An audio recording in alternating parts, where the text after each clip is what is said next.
أعوذ بالله من الشيطان الرجيم. بسم الله الرحمن الرحيم. ألم يجدك يتيما فآوى ووجدك ضالا فهدى ووجدك عائلا فأغنى فأما اليتيم فلا تقهر وأما السائل فلا تنهر وأما بنعمة ربك فحدث.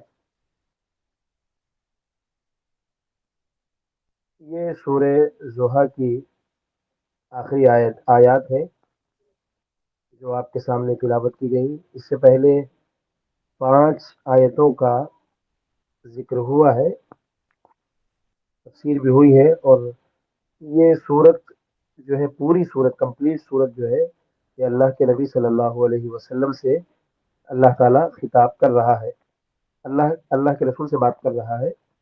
اب یہاں بھی جو پہلی آیت پڑھی گئی، علم یجد کا یتیم فآوا، اللہ تعالیٰ کہہ رہا ہے نبی کریم صلی اللہ علیہ وسلم سے، کیا اس نے تجھے یتیم نہیں پایا اور تجھے پناہ اور اس کو پناہ دی. اس نے پناہ دی مطلب یہ ہے کہ اللہ کے نبی صلی اللہ علیہ وسلم سے کہا جا رہا ہے کہ اے نبی صلی اللہ علیہ وسلم، جب آپ اس دنیا میں آئے تھے تو آپ باپ کے سہارے سے بھی محروم تھے، آپ یتیم تھے، لیکن اللہ تعالیٰ نے آپ کی پرورش کا انتظام کیا. کیسے انتظام کیا؟ کہ پہلے دائی حلیمہ کے یہاں رہے، پھر جو ہے دادا نے پالا.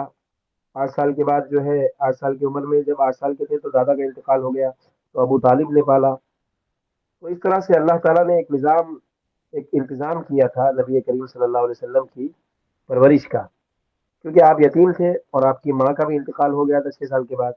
آپ کی پیدائش کے 6 سال کے بعد آپ کی ماں کا بھی انتقال ہو گیا تھا. تو اس طرح سے آپ ایک بہت کسمہ پرسی کے عالم میں تھے، بہت تکلیف میں تھے، کوئی سہارا بظاہر نہیں تھا، لیکن خاندان والوں کو اللہ تعالیٰ نے سہارا بنایا. تو یہاں پہ ایک احسان اللہ کا یاد دلایا جا رہا ہے نبی کریم صلی اللہ علیہ وسلم سے کہ آپ یاد کیجئے کہ آپ یتیم پیدا ہوئے تھے، لیکن آپ کو سہارا اللہ نے دیا ہے. وَوَجَدَكَ ضَالًّا فَهَدَىٰ، اور ضالن کے اصل معنی آتے ہیں گمراہ ہونے کے. یہاں پہ ہم گمراہ ترجمہ نہیں کر سکتے، کیونکہ نبی کریم صلی اللہ علیہ وسلم نبوت سے پہلے بھی گمراہ نہیں تھے. آپ نے نبوت سے پہلے بھی کسی بت کے سامنے سر نہیں جھکایا، کسی بت کے سامنے، کسی میلے وغیرہ میں، کسی ایگزیبیشن وغیرہ میں نہیں گئے جو دیوی دیوتاؤں کے نام پر ہوتے تھے، جو میلے ہوتے تھے، جو عرس ہوتے تھے. آپ کبھی نہیں گئے. آپ نے کبھی کسی برائی کی طرف جو ہے یعنی آپ نے کسی برائی کو کبھی قریب جا کر بھی نہیں دیکھا نبوت سے پہلے. تو آپ سے ہم کیسے امید کر سکتے ہیں کہ آپ گمراہ تھے؟ یہاں پہ ہم ترجمہ کریں گے راہ بھولا ہوا، یعنی آپ راہ بھولے ہوئے تھے. راہ بھولے ہوئے تھے کا مطلب یہ ہے کہ آپ کے پاس کوئی دین نہیں تھا، آپ کے پاس کوئی شریعت نہیں تھی، اور آپ جو ہے حق کے متلاشی تھے. آپ تلاش کر رہے تھے کہ کوئی زندگی گزارنے کا کوئی نہ کوئی طریقہ تو ہوگا. تو آپ صلی اللہ علیہ وسلم جو ہے تلاش کر رہے تھے. تو ہم ترجمہ کریں گے، اور اس نے تجھے راہ بھولا ہوا پایا، بس تجھے ہدایت دی، تجھے نبی بنایا، اس پر کتاب اتاری، تجھے دین سمجھایا. تو یہ اللہ تعالیٰ کا طریقہ ہے کہ اللہ تعالیٰ اپنے احسانات گنا رہا ہے. اور پھر فرمایا وَوَجَدَكَ عَائِلًا فَأَغْنَىٰ، کہ اللہ نے تجھے نادار پایا. نادار کے معنی محتاج، کچھ نہیں تھا تیرے پاس، تو اس نے تجھے بے نیاز کر دیا، تجھے تونگر عطا کیا، تجھے مالدار بنا دیا. تونگر کا مطلب ہے کہ اللہ نے اپنے سوا سب سے تجھے بے نیاز کر دیا. اللہ کے نبی صلی اللہ علیہ وسلم نے کبھی کسی کے سامنے ہاتھ نہیں پھیلایا. آپ صبر کرتے رہے، فقر و فاقہ رہا آپ کو، آپ کے پاس کھانے کے لیے کچھ نہیں ہوتا تھا، لیکن آپ صبر کرتے تھے، آپ لوگوں سے جا کے سوال نہیں کرتے تھے. اور نبی کریم صلی اللہ علیہ وسلم خود کہتے تھے کہ اصل مالداری جو ہے وہ مال کی کثرت نہیں ہے، یعنی کثرت المال، بہت زیادہ مال جس کے پاس ہوتا ہے اس کو مالدار کہتے ہیں نا ہم لوگ. حدیث کے مطابق مالدار وہ نہیں ہے.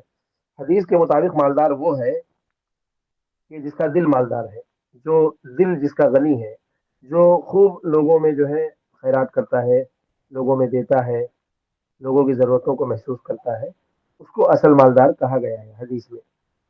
جس کے پاس مال و دولت ہے لیکن وہ کسی کو نہیں دیتا، صرف اپنے لیے رکھتا ہے، اپنے فائدے کے لیے رکھتا ہے، تو اس کو جو ہے حدیث میں مالدار نہیں کہا گیا۔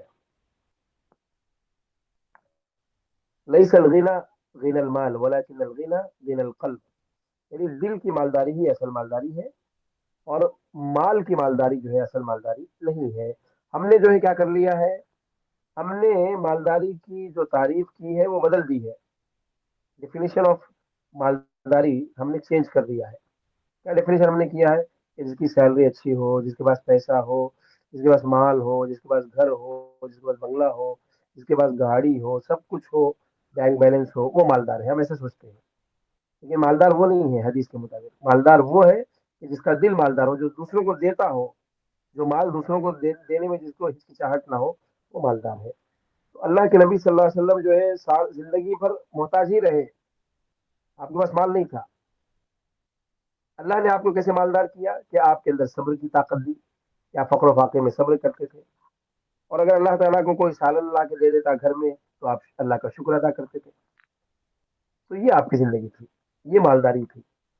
اس طرح یعنی اللہ تعالیٰ نے آپ کو تمام لوگوں سے بے نیاز کر دیا تھا، آپ کو کسی کے در پہ جانے کی، کسی کے گھر پہ جانے کی، کسی کے دروازے پہ جانے کی آپ کو ضرورت کبھی پیش نہیں آئی۔ آپ نے کبھی کسی کے سامنے ہاتھ نہیں پھیلایا، کبھی نہیں پھیلایا۔ ہاں، لوگوں نے آپ کے سامنے ہاتھ پھیلایا، آپ نے ان کو دیا اگر آپ کے پاس رہا۔ تو یہ جو ہے اللہ کے نبی صلی اللہ علیہ وسلم پر اللہ تعالیٰ کا خصوصی انعام تھا، خصوصی فضل تھا کہ اللہ تعالیٰ نے آپ کو تونگری، آپ کو مالداری، آپ کا دل مالدار کر دیا۔ تو اصل مالداری جو ہے مال کی نہیں ہے، بلکہ اصل مالداری جو ہے وہ دل کی مالداری ہے۔ وَأَمَّا الْيَتِيمَ فَلَا تَقْهَرْ، اللہ کے نبی سے کہا جا رہا ہے کہ آپ کسی یتیم پر سختی نہ کریں۔ دیکھیے، خود یتیم تھے اللہ کے نبی صلی اللہ علیہ وسلم، جو تھے وہ بذات خود یتیم تھے، یتیم پیدا ہوئے تھے، تو آپ کو معلوم تھا کہ یتیمی کیا ہوتی ہے کہ نہیں؟ تو اسی لیے اللہ کے نبی صلی اللہ علیہ وسلم نے کبھی بھی کسی یتیم پر کبھی سختی نہیں کی، کبھی نہیں کی۔ بلکہ اگر کوئی آدمی آپ سے آ کے کہتا، اللہ کے نبی کے پاس آ کے کہتا ہے، اے نبی کریم صلی اللہ علیہ وسلم، اے اللہ کے رسول، میرا دل بہت سخت ہے، آپ مجھے میرے دل کو نرم کرنے کے لیے کوئی نسخہ بتائیے کہ میں اپنے دل کو نرم کیسے کروں۔ تو اللہ کے نبی صلی اللہ علیہ وسلم کہتے تھے کہ کسی یتیم پر اپنا ہاتھ رکھو، اس کے سر پر شفقت سے ہاتھ پھیرو، تمہارا دل نرم ہو جائے گا۔ ان کی کفالت کرو، تمہارا دل نرم ہو جائے گا۔ تو کفالت کا مطلب یہ کہ ان کی ذمہ داری اٹھاؤ۔ تو اللہ کے نبی صلی اللہ علیہ وسلم نے راز بتایا کہ دل اگر نرم کرنا چاہتے ہو تو یتیموں کے ساتھ نرمی کرو، یتیموں کے سروں پر دست شفقت پھیرا کرو۔ یہ جو ہے تعلیم ہم کو قرآن دیتا ہے۔ یعنی آج ہمارا معاملہ کیا ہے کہ ہم یتیموں کے ساتھ سختی کرتے ہیں، اپنے آپ کو بڑا سمجھتے ہیں، درست لہجہ اختیار کرتے ہیں، تلخ لہجہ اختیار کرتے ہیں، بلکہ حدیث میں کہا گیا ہے کہ نرمی کا معاملہ کرو، احسان کا معاملہ کرو، تو انشاءاللہ اللہ بھی تمہارے ساتھ احسان کرے گا۔ اما السائل فلا تنہر، یہاں پہ ایک بہت بہت بڑی بات کہی گئی ہے کہ جو مانگنے والا تمہارے پاس آئے اور تم سے مانگے تو اس کو جھڑکو مت، اس کو ڈانٹ ڈپٹ مت کرو، کیونکہ وہ اپنی ضرورت لے کر تمہارے پاس آیا ہے۔ اگر تم سے ہو سکتا ہے اس کو پورا کرنا تو کرو، اور اگر نہیں ہو سکتا ہے تو پیار سے جواب دے دو، کیونکہ وہ تمہارے پیسے سے زیادہ تمہارے پیار کا جو ہے محتاج ہے، تمہاری نرمی کا محتاج ہے۔ ہر انسان یہ چاہتا ہے کہ اس پر نرمی کی جائے، ہر انسان۔ اگر آپ کسی سے سختی سے بات کریں گے تو وہ آپ سے ناراض ہو جائے گا۔ تو مانگنے والے کے ساتھ ہمارا برتاؤ اچھا ہونا چاہیے، ہمارا جو ہے مانگنے والے کے ساتھ برتاؤ اچھا ہونا چاہیے۔ یہ تعلیم جو ہے ہم کو دی گئی ہے، یہ تعلیم ہم کو دی گئی ہے کہ وہ اما السائل فلا تنہر، کہ اگر مانگنے والا آئے تو اس کے ساتھ چھڑکو مت، اس کو ڈانٹو مت، اس کے ساتھ اچھا برتاؤ کرو۔ کیونکہ عموماً کیا ہوتا ہے کہ ہم صدقہ بھی کر رہے ہوتے ہیں اور اس کو ڈانٹ ڈپٹ بھی کر رہے ہوتے ہیں، تو اس میں یہ ہوتا ہے کہ وہ مطلب ہے کہ جو تم نے صدقہ کیا ہے وہ صدقہ جو ہے بیکار ہو جاتا ہے، اس کا کوئی ثواب نہیں ملتا ہے۔ اگر ہم چاہتے ہیں کہ ہمیں صدقات کا، خیرات کا بھرپور اجر و ثواب ملے تو ہمارا بیہیویئر غریبوں کے ساتھ، فقیروں کے ساتھ، محتاجوں کے ساتھ اچھا ہونا چاہیے۔ اور یہی تعلیم جو ہے یہاں پر لی گئی ہے کہ سوال کرنے والوں کو آ، جواب دینا ہو تو پیار سے دو، اور جو احسانات اللہ نے تجھے کیے ہیں، تیرے اوپر کیے ہیں، ان احسانات کو اپنے اللہ کے بندوں پر احسان کرو، اس طرح کا احسان اللہ کے بندوں پر کرو جیسا اللہ نے احسان کیا ہے تمہارے اوپر۔ تم کو عزت کی زندگی دی ہے، تم کو پیسہ دیا ہے، تم کو مال دیا ہے، تم کو بیوی بچے دیے ہیں، تم کو اچھا سا گھر دیا ہے، یہ سب کچھ دیا ہے اللہ نے تمہیں، تو تمہیں جو ہے اللہ کا شکر گزار ہونا چاہیے۔ اور شکر گزاری یہ ہے کہ اگر کوئی مانگنے آئے تو اس کی خبرگیری کرنی چاہیے، اس کی ضرورت کو پورا کرنا چاہیے، اور تو اللہ تم پر اور زیادہ وسعتیں کرے گا، کیونکہ ہم اسی بات کو نہیں سمجھتے ہیں، ہم اس بات ہی کو نہیں سمجھ پاتے ہیں کہ اگر ہم لوگوں میں دیں گے تو اللہ ہمیں دے گا، اس بات کو سمجھنا ہے۔ قرآن میں جو یہ کہا گیا ہے کہ ان اللہ غنی وانتم الفقراء، مالدار تو اللہ ہے، زمین و آسمان کے خزانے اس کے پاس ہے، تم نادار ہو، تم فقیر ہو، تم محتاج ہو، یہ ٹائٹل ہمارا ہے۔ فقرا، فقر و فاقی کا ٹائٹل کس کا ہے؟ ہمارا ہے۔ اللہ کا ٹائٹل کیا ہے؟ مالداری کا ہے نا؟ قرآن میں ہے کہ نہیں؟ ان اللہ غنی وانتم الفقراء، اللہ مالدار ہے اور تم محتاج ہو۔ تو ہمیں جو ہے اللہ تعالیٰ نے جب ہمیں مالدار کیا ہے تو ہمیں اس مالداری کا فائدہ اس طرح سے اٹھانا چاہیے کہ کہ اللہ کے بندوں کو ہماری مالداری کا فائدہ پہنچے، یہ چیز ہے۔ اور اللہ پر توکل ہونا چاہیے کہ ہم جتنا خرچ کریں گے اللہ اس سے زیادہ دے گا۔ وما تنفقوا من خیر یعلمہ اللہ، اور جو بھی تم خیر میں سے خرچ کرو گے، سورہ مزمل میں اللہ تعالیٰ نے فرمایا اللہ تعالیٰ اس کو جانتا ہوگا، اور جان کر تمہیں اس کا بدلہ بھی دے گا۔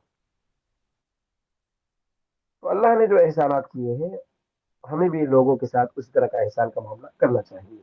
وَأَمَّا بِنِعْمَةِ رَبِّكَ فَحَدِّثْ، اور جو بھی تمہارے رب کی نعمتیں ہیں اس کو بیان کرو۔ یعنی اگر اللہ نے تمہیں مالدار بنایا تو اچھے کپڑے پہنو، اچھا لباس پہنو، اور لوگوں کو یہ ظاہر کرو کہ اللہ نے تمہیں نوازا ہے اس لیے تم اچھا لباس پہنتے ہو، اچھے کھانے کھاتے ہو، تو اپنی حیثیت کے مطابق زندگی گزارو، یہ مطلب ہے اس کا، ایک مطلب تو یہ ہے۔ اور ایک مطلب یہ ہے کہ نبی کریم صلی اللہ علیہ وسلم سے کہا جا رہا ہے کہ اللہ نے تجھ پر جو احسانات کیے ہیں، مثلا تجھے ہدایت دی، تجھے رسالت و نبوت سے نوازا، یتیمی کے باوجود تیری کفالت اور سرپرستی کا انتظام کیا، تجھے قناعت اور تمنگری عطا کی، وغیرہ وغیرہ، تو انہی جذبات تشکر اور ممنونیت کے ساتھ بیان کرتا رہو۔ اللہ سے کہا گیا ہے کہ ان تمام چیزوں کو اللہ کا احسان سمجھ کر بیان کرتے رہو۔